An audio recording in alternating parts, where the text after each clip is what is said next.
Brought to you by V-Guard, co-powered by Sensodyne and Vimal. बोलो जुबां केसरी।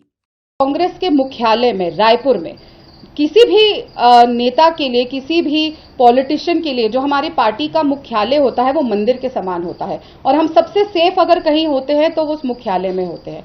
लेकिन 30 तारीख की शाम के 6 बजे के आसपास की ये घटना है जब मैं सुशील आनंद शुक्ला जी से बात करने गई तो उन्होंने मुझसे बदतमीजी करनी शुरू करी, मुझे गंदी गंदी गालियां देनी शुरू करी और ऐसी ऐसी गालियां जिनका मैंने सोचा भी नहीं था कि ऐसे कोई शब्द भी हो सकते हैं दुनिया में।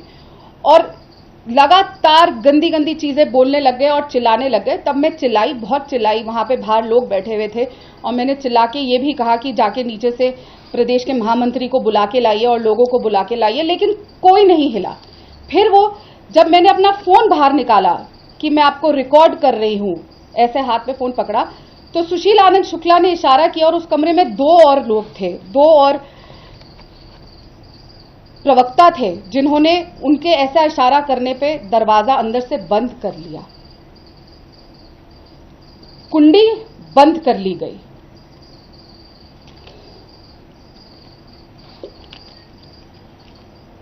करीबन 1 मिनट तक कमरा अंदर से बंद रहा और मुझे गंदी गंदी गालियां दी गई। तीनों उठ के मेरी तरफ आए। मैं अभी भी जब उस घटना के बारे में सोचती हूं तो मेरे रोंगटे खड़े हो जाते हैं।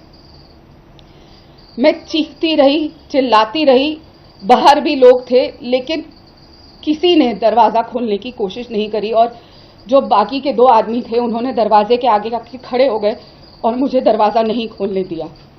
मैं बहुत जोर जोर से चिल्ला रही थी, मेरे हाथ में फोन था, मैं बार बार कहती रही कि मुझे बाहर जाने दीजिए, लेकिन लगातार मुझसे बदसलूकी करी जा रही थी।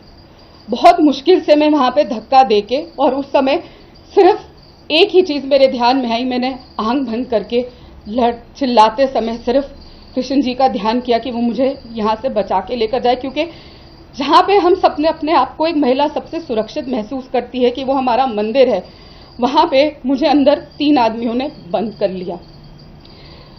बहुत मुश्किल से धक्का देके मैं वो दरवाजा खोल के चिल्लाती हुई, चीखती हुई कांग्रेस ऑफिस में सीढ़ियों से जो लोग वहां पे गए उन्होंने देखा कि वो 1st फ्लोर पर ऑफिस है। मैं नीचे भागती हुई गई, चिल्लाती हुई, सीधा प्रदेश के महामंत्री, जनरल सेक्रेटरी और प्रभारी ऑर्गेनाइजेशन के कमरे में गई, चीखती चिल्लाती बिलबिलाती, और मैं सिर्फ इतना कहती रही, बताती रही कि मेरे साथ क्या हुआ है। लेकिन जो प्रदेश के महामंत्री भी थे वो जूते उतार के बैठे रहे, कोई नहीं खड़ा हुआ, किसी ने उस आदमी को नहीं बुलाया, किसी ने नहीं पूछा क्या हुआ, और एक तमाशा वहां बनता रहा। मेरी घड़ी 154 पे मेरा बीपीएम चला गया और घड़ी ऐसे फट कर रही थी, लग रहा था कि घड़ी ही फट जाएगी। मेरे हाथ पैर ठंडे पड़ गए। मैं वो सोचती भी हूं तो मेरे रोंगटे खड़े हो जाते हैं जो मेरे साथ उस पल हुआ।